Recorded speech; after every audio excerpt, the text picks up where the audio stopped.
Welcome to St Leonards Tower, right in the heart of Newton Abbot, a vibrant market town nestled in the rolling hills of South Devon.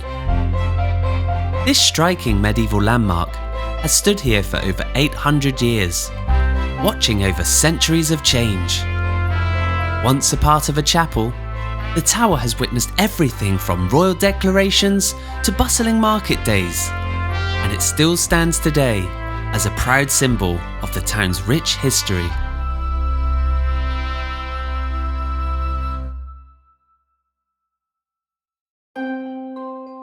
The story begins as early as 1220, when the abbots of Torre were granted a charter to hold a weekly market near the chapel. That market was held on Wednesdays, and the right to host the annual fair from the 5th to the 7th of November was tied to the feast of St Leonard, the chapel's namesake. St Leonard, the patron saint of prisoners, was popular in medieval England. Legend says King Richard the Lionheart vowed to name churches after him upon returning safely from the Crusades, having passed the saint's shrine after escaping imprisonment. If you look outside on the High Street side of the tower, you'll see slate markers on the ground outlining the footprint of the original chapel. It could seat 191 people, a significant gathering for its time. The abutment, where the original church joined the tower, can also be seen here, the building being a focal point of the town. Here is a model of what the original church may have looked like.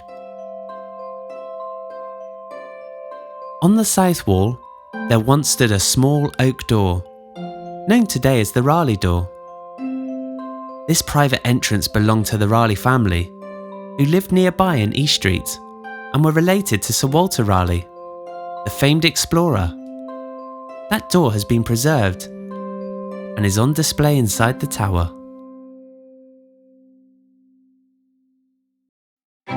One of the most dramatic moments in the tower's history happened in 1688. William of Orange had just landed in Brixham and came to Newton Abbot, where he publicly declared his intention to become King of England.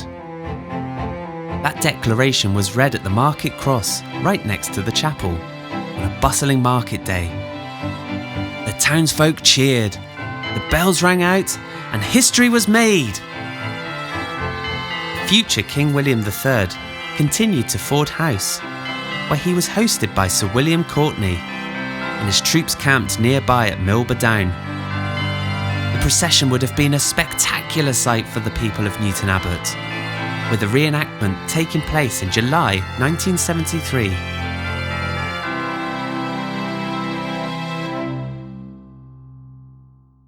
Speaking of bells, they've played an important role in the tower's life. It's believed a bell hung here even in medieval times. It was used to call people to prayer and to signal the 8 p.m. curfew. The earliest record of the bells being rung is fittingly in celebration of William of Orange's arrival in 1688. Today, the tower houses 8 bells.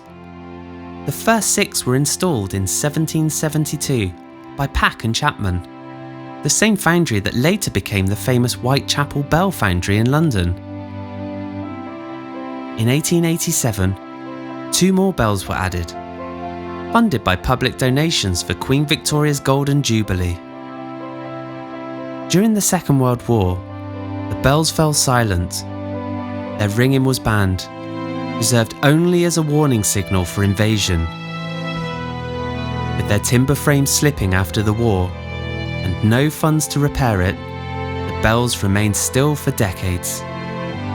By the late 1960s, the tower and its bells were in poor condition. In 1967, the Walborough Parochial Church Council offered the tower to the town if the local council would take on its care. The offer was accepted, and a public appeal raised funds for a full restoration. In 1972, the bells, long silent and covered in dust and mould, were carefully removed and sent to Whitechapel Bell Foundry in London for cleaning and retuning.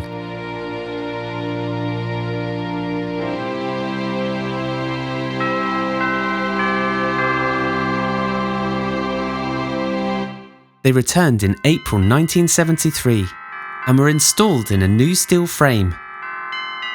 To mark the occasion, the first peal on the restored bells was rung by a local police bell ringing team, bringing their sound back to the heart of Newton Abbot. Access up the tower is via a steep, narrow spiral set of stone steps. Here we can see just how small the space is to access the upper levels of the clock tower. Now let's turn to the clock. The first clock mechanism was recorded in 1555, but it had no dials, so it simply rang on the hour. Clock faces were added in 1748, providing a visual timepiece in the town centre. This may be the gilded octagonal dial that appears in the earliest photographic images dating from the 1870s. Restoration works began on the tower in 1874. By the following year, a new mechanism and octagonal dial were installed by Gillett and Bland of Croydon. The same mechanism is still ticking today. In 1898, the faces were upgraded to include gas lighting, so townsfolk could read the time after dark. Today, they're lit electronically. The clock is also rewound electronically after another major restoration programme in the 1970s. But the clock face you see is still the same one from over a century ago. In the year 2000, as part of the Millennium celebrations, the clock gained chimes and rang out proudly at midnight to welcome in the new century.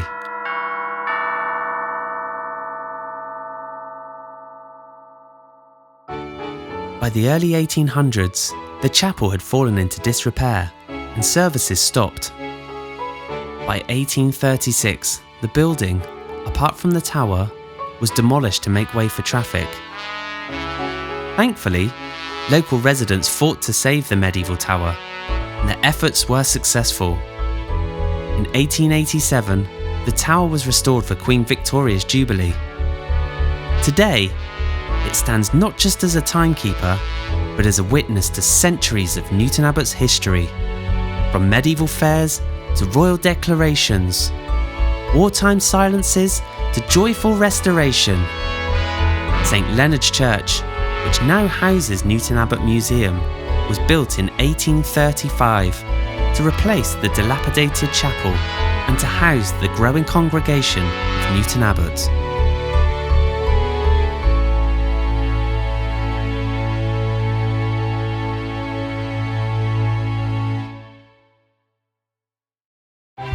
If you'd like to explore more local history, visit Newton Abbot Museum, now housed in the former St Leonards Church. Entry is free, and it's open Tuesday to Friday, 9:30 a.m. to 4:30 p.m, and Saturday, 9:30 a.m. to 1:30 p.m. Thank you for visiting St Leonards Tower and being part of its continuing story.